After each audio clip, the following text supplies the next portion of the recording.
আপনার বয়স?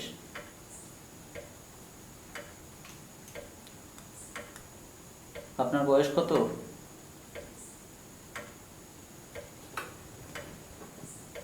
বয়স কত আপনার?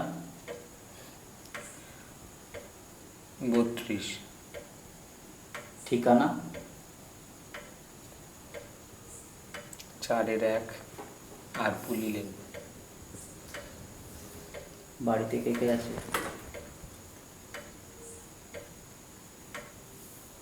কেউ না। একা থাকতেন? হুম। কোথায় খেতেন? হোটেলে। অসুবিধা হতো না? প্রথম প্রথম হতো। আপনার নেশা? খুন করা। পেশা? খুন করা। এতে আপনার চলে যেত? হ্যাঁ, ভালোভাবেই। আচ্ছা, গতকাল আপনার সঙ্গে কোনো আত্মীয় স্বজন দেখা করতে আসেনি? না, সে কি? আমার কোনো আত্মীয় নেই। কোনো বন্ধু বান্ধব? বন্ধুও নেই। আপনি ভোট দেন? না। কেন? প্রথমবার ভোট দিতে গিয়ে দেখেছিলাম আমার ভোটটা আগেই কেউ দিয়ে দিয়েছে। সেই থেকে আর ভোট দিই না। আপনি গণতন্ত্রে বিশ্বাস করেন না? না, ওই ঘটনার পর থেকে চলে গেছে বিশ্বাস। আপনি কি অতি বিপ্লবী? না, কেন? কারণ অতি বিপ্লবীরা প্রথম জীবনে গরু খায় আর শেষ জীবনে ঘাস খায়, তাই। আপনি প্রেমে বিশ্বাস করেন?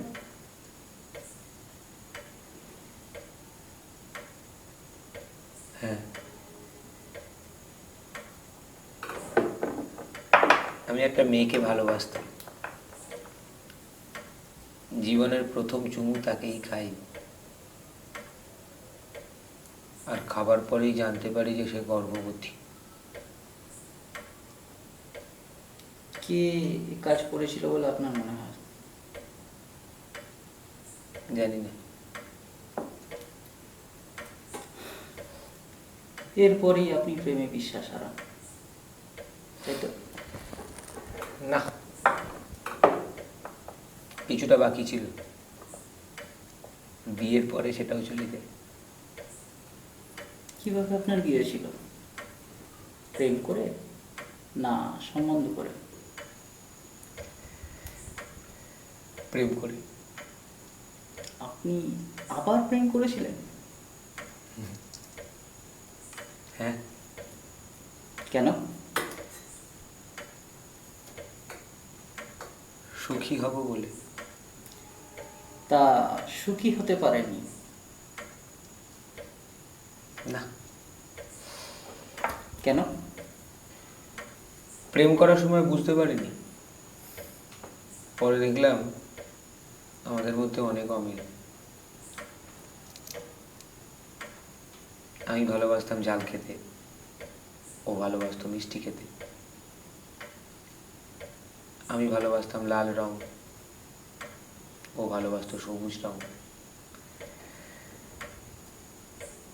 আমি ভালোবাসতাম গতানুগতিক উপন্যাস, ও ভালোবাসতো এই সাধারণ শাস্ত্রবিরোধী উপন্যাস। আমি ভালোবাসতাম আর্ট ফিল্ম, আর ও ভালোবাসতো ওই কমার্শিয়াল ফিল্ম। এই। আচ্ছা, আপনি কি মনে করেন গল্প উপন্যাস এগুলো থেকে প্লট বাদ দেওয়া উচিত? মনে করি। কেন? কারণ আমাদের জীবন গল্প উপন্যাসের প্লটের মতো নয়, তাই। তাহলে আমাদের জীবন কিসের মতো? ঘাসের মতো। কিন্তু যদি কেউ গল্প উপন্যাসের প্লট ভালোবাসে, তাহলে তাকে খুন করা উচিত। আচ্ছা, আপনি এ যাবৎ উপন্যাসের প্লট ভালোবাসে বলে কতজনকে খুন করেছেন?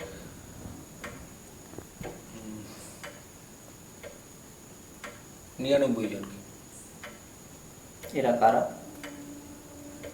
ওই আমার বাবা মা, ভাই বোন, আত্মীয় স্বজন, বন্ধু বান্ধব। স্ত্রীকে খুন করেছেন? না, খুন করার আগেই অন্য একজনের সঙ্গে পালিয়ে গেল। আপনি তাকে চিনতেন? প্রায় আসতো আমাদের বাড়ি। তিনিও কি উপন্যাসের প্লট ভালোবাসতেন? হ্যাঁ। আপনি কবে আপনার ফাঁসির খবর পান?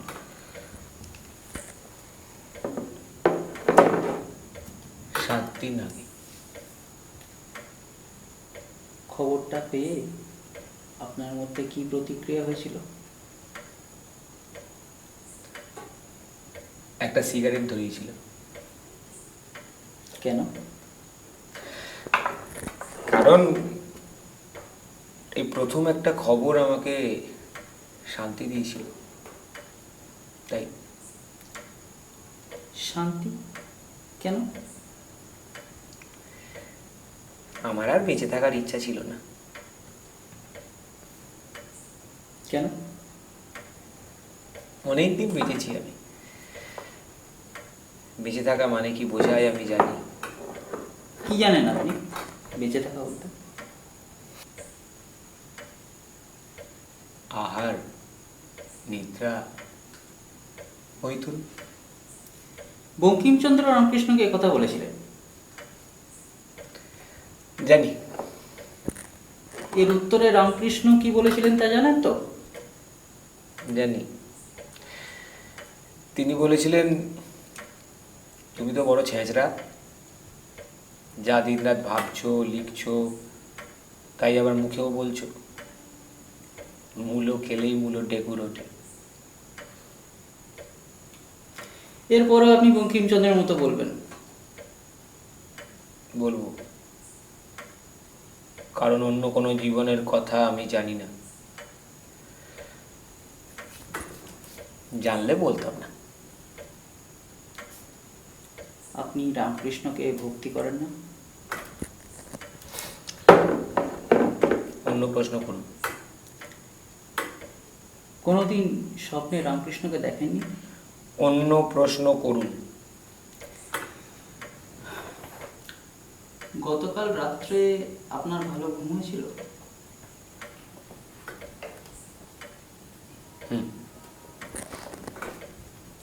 কোনো স্বপ্ন দেখেননি?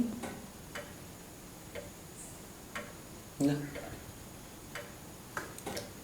শেষ কবে স্বপ্ন দেখেছেন?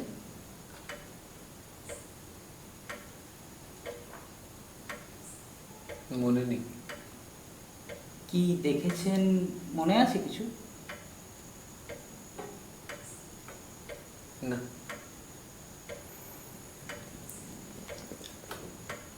আপনি কবে প্রথম মানুষ খুন করেন? 17 বছর বয়সে। কাকে খুন করেছিলেন? আমার একটা বন্ধুকে। কেন? হয়তো সংসারে তার কেউ ছিল না, বেঁচে থাকাটা খুব দুঃসহ হয়ে গিয়েছিল, কিন্তু সে আত্মহত্যা করতেও ভয় পাচ্ছিল। আমাকে বললো তাকে খুন করতে, আর আমিও দেখলাম খুন করলে বেঁচে যাবে, দিলাম খুন করে। কি দিয়ে খুন করেছিলেন? রিভলভার দিয়ে। খুন করার পরে আপনার মধ্যে কোনো অনুশোচনা হয়নি? না। এরপরেই কি খুন করা আপনার নেশা হয়ে দাঁড়ায়? হ্যাঁ, আস্তে আস্তে। আপনি বেছে বেছে কাদের খুন করতেন? যারা খুব দুঃখী, অসহায়, সংসারে যাদের কেউ নেই, এদের। এদের খুন করতেন কেন?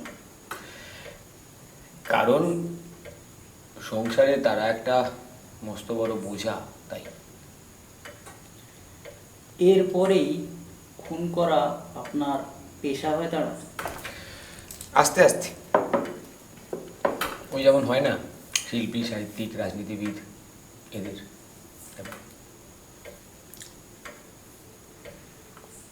আপনি নেশা ও পেশা দুই মিলিয়ে মোট কতজনকে খুন করেছেন? 900 জনকে। একটু আগে আপনি বললেন যে আপনি উপন্যাসের প্লট ভালোবাসত বলে 99 জনকে খুন করেছেন। তা এই সংখ্যাটা কি তার মধ্যে ধরা আছে? না, ওটা ধরলে পরে সংখ্যাটা দাঁড়াবে 999। আপনি কি দিয়ে খুন করতেন? রিভলভার দিয়ে। কোথাকার revolver? United states of America. খুন করতে আপনার হাত একটুও কাঁপতো না? না। ভয় করে না? ভয় করবে কেন? মানুষ খুন করা সব থেকে সহজ। সহজ? কেন? দেখুন, আমাদের দেশে পশু পাখি, কীটপতঙ্গ সংরক্ষণের ব্যবস্থা রয়েছে, কিন্তু মানুষ সংরক্ষণের ব্যবস্থা নেই। তাই যে কোনো সময় যে কোনো মানুষকে যে কোনো অবস্থায় খুন করা যায়।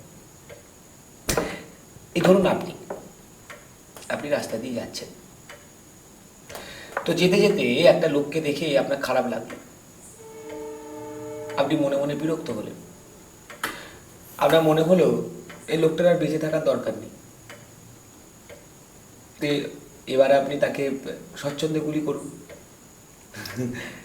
দেখবেন আপনাকে আশপাশে কেউ কিচ্ছু বলবে না। খুন হয়ে যাওয়া লোকটার দিকে কেউ ফিরেও তাকাবে না।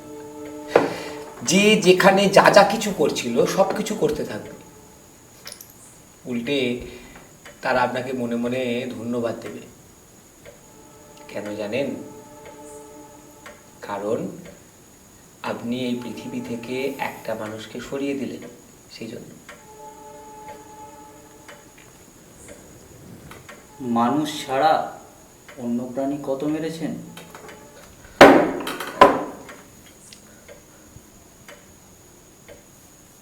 একটাও মানেনি। শুধুমাত্র ওই ওই একবারই একটা কুকুর মেরেছিলাম, তাও আত্মরক্ষার তাগিদে। আর সেটার জন্যই কালকে আমার ফাঁসি হচ্ছে। আপনি সারা জীবনে ওই একটি কুকুর ছাড়া অন্য কোনো প্রাণী মারেননি বলছেন? না। মিথ্যে কথা। বিশ্বাস করুন। কি করে করব? আমরা জানি শুধু একটি কুকুর নয়, আপনি সারা জীবনে অসংখ্য কীট পতঙ্গ, পশু পাখি ইত্যাদি হত্যা করেছেন। না, এসব মিথ্যে কথা। আমার বিরুদ্ধে আদালতে এসব কথাবার্তা মিথ্যে করে বলা হয়েছে। 3 বছর বয়সে আপনি জুতো দিয়ে পিঁপড়ে টিপে মারেননি?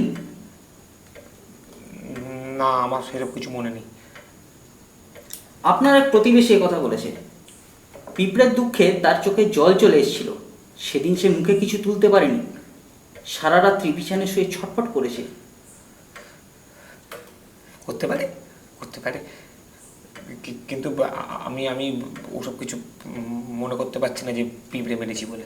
আপনি পিঁপড়ে মেরেছেন, আর শুধু পিঁপড়ে নয়, 5 বছর বয়সে আপনি ফড়িং ধরে ফড়িংয়ের মাথা ব্লেড দিয়ে কাটতেন, বলুন এ কথা আপনার মনে নেই? সত্যিই মনে নেই আমার কিছু। মিথ্যা কথা, সব আপনার মনে আছে। না, মনে নেই। কিন্তু আপনার এক বন্ধুরই তো এ কথা মনে আছে, আমরা তার কথা কি করে অবিশ্বাস করব? আদালত করেনি। আদালত আপনার বন্ধুকে অস্বীকার করতে পারে না। আপনার আর এক বন্ধু বলেছে শুধু পিঁপড়ে বা ফড়িং নয়, 10 বছর বয়সে আপনি গুলতি দিয়ে অসংখ্য কাক, পায়রা ইত্যাদি হত্যা করেছেন। না, করিনি। করেছেন। না করলে আপনার প্রতিবেশী, বন্ধুবান্ধব, আত্মীয় স্বজনরা এইসব কথা আদালতে এসে বলবে কেন? জানি না, আমি আমি আমি ওদেরকে কখনো দেখিনি। ওরা ওরা কেউ আমার বন্ধু নয়, আত্মীয় স্বজন নয়। ওদেরকে আমি আদালতেই প্রথম দেখেছি। তাহলে ওরা কারা? সরকার পক্ষের লোক হবে, ভাড়া করা সাক্ষী। এ কথা আপনি বলছেন, আদালতে আপনি বারবার ওদের অস্বীকার করতে চেয়েছেন, কিন্তু কি লাভ হয়েছে তাতে? কে আপনার কথা বিশ্বাস করেছে? কেউ করেছে, কেউ করেনি। কেন করেনি?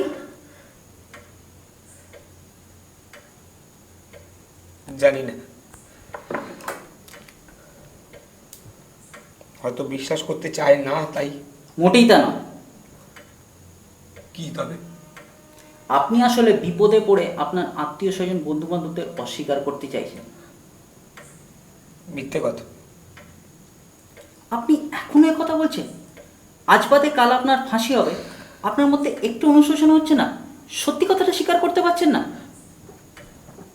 আচ্ছা, যে কাজটা আমি করিনি, অথবা করলেও যেটা আমার মনে নেই, সেটা আমি কি করে স্বীকার করব বলতে পারেন? আপনি মিথ্যে কথা বলছেন। আপনি শুধু পিঁপড়ে বা ফড়িং নয়, আপনি সারা জীবনে অসংখ্য হাঁস, মুরগি, কুকুর, বেড়াল ইত্যাদি হত্যা করেছেন। না, করিনি। আমি শুধুমাত্র মানুষ ছাড়া। আরে, মানুষ সবাই মারে, মানুষ মারাটা কোনো অপরাধ নয়, কিন্তু কীট পতঙ্গ, পিঁপড়ে, ফড়িং, কুকুর, বেড়াল, হাঁস, মুরগির মতো মহান প্রাণীদের হত্যা করা কি জঘন্য অপরাধ, তা কি আপনি জানেন না? জানি তো, সেই জন্যই তো আমি কখনো মানুষ ছাড়া আর কোনো প্রাণীর সজ্ঞানে হত্যা করিনি। শুধু একবারই একটা কুকুর মেরেছি, তাও আত্মরক্ষার তাগিদে। আত্মরক্ষার তাগিদে? হ্যাঁ, আত্মরক্ষার তাগিদে। মিথ্যে কথা। আপনি ওই মহান কুকুরটিকে আত্মরক্ষার তাগিদে মারেননি, মেরেছেন আপনার হিংস্র প্রবৃত্তি চরিতার্থ করার জন্য। মোটেই তা নয়। তাহলে কি? বলেছি তো সেসব কথা আদালতে। আবার বলুন। আমি আমি রাস্তা দিয়ে যাচ্ছিলাম, এমন সময় কুকুরটা আমাকে তেড়ে কামড়াতে আসে। আমি ওই আত্মরক্ষার তাগিদে ওটাকে গুলি করেছি। তারপর? তারপর দেখলাম একটা মানুষ মেরে যা হয় না, একটা কুকুর মেরে তাই হলো। কি হলো? শয়ে শয়ে লোক ছুটে এলো আমার দিকে, আমাকে তারা ঘিরে ধরলো, কিল, চর, ঘুষি, লাথি মারতে লাগলো। তাতেও তারা শান্তি পেল না, আমাকে ধরে নিয়ে গেল থানায়। কুকুরকে হত্যা করার জন্য আমার বিরুদ্ধে ডায়েরি করলো। থানার ওসিকে আমি সবটা বোঝানোর চেষ্টা করলাম, কিন্তু তিনি আমার কোনো কথাই শুনলেন না। আমাকে ভরে দিলেন হাজতে। তারপর?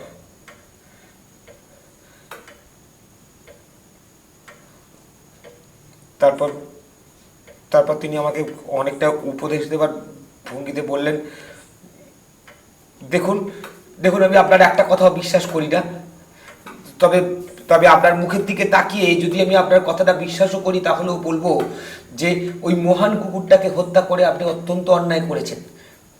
ওই ওই কুকুরটা যদি আপনাকে কামড়ে দিত, কামড়ে টুকরো টুকরো করে দিত, তাহলেও ওকে হত্যা করা আপনার উচিত হতো না।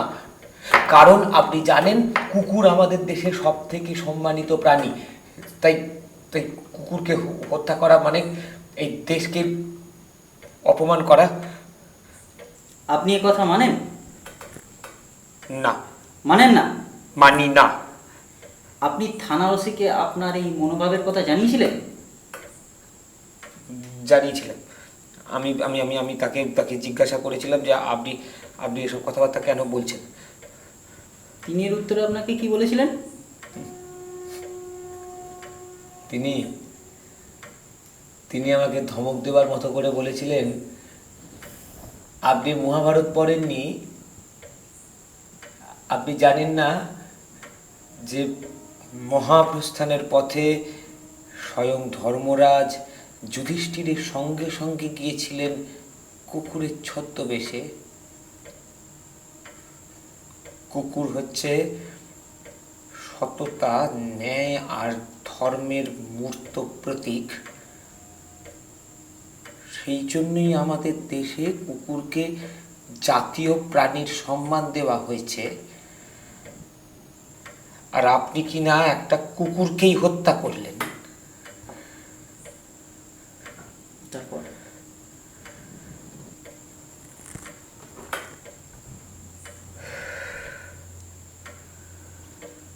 তারপর যা হয়েছে সবই তো বেরিয়েছে খবরের কাগজে। আবার বলুন। আর পারছি না, আমি বড্ড ক্লান্ত। কিসের ক্লান্তি? কথা বলে বলে। আপনি এখন কি করবেন? বিশ্রাম নেব। আমি কি আপনাকে খুব বিরক্ত করলাম?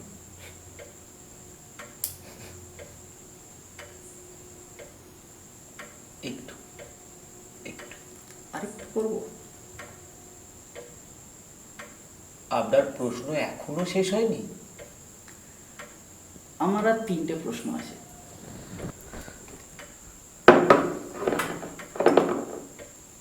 বলুন বলুন। প্রথম প্রশ্ন, ধরুন এখন যদি কোনো দৈব উপায় আপনি এখান থেকে ছাড়া পান, তাহলে সমাজের ভেতর ফিরে গিয়ে আপনি কি করবেন?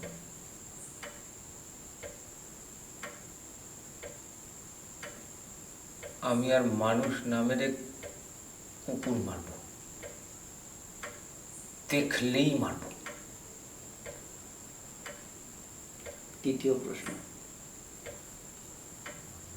কাল সকাল 8টায় যখন আপনার গলায় ফাঁসির দড়ি পরানো হবে, আপনি মনে মনে কি প্রার্থনা করবেন? প্রার্থনা করব একদিন যেন এই পৃথিবী থেকে সব কুকুর লুপ্ত হয়। তৃতীয় এবং শেষ প্রশ্ন, আপনার এই মুহূর্তের ইচ্ছে কি?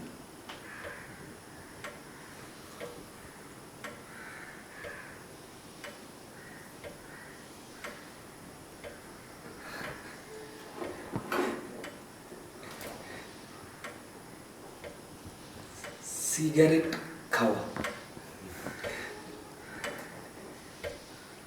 দেবেন একটা সিগারেট? দেবেন?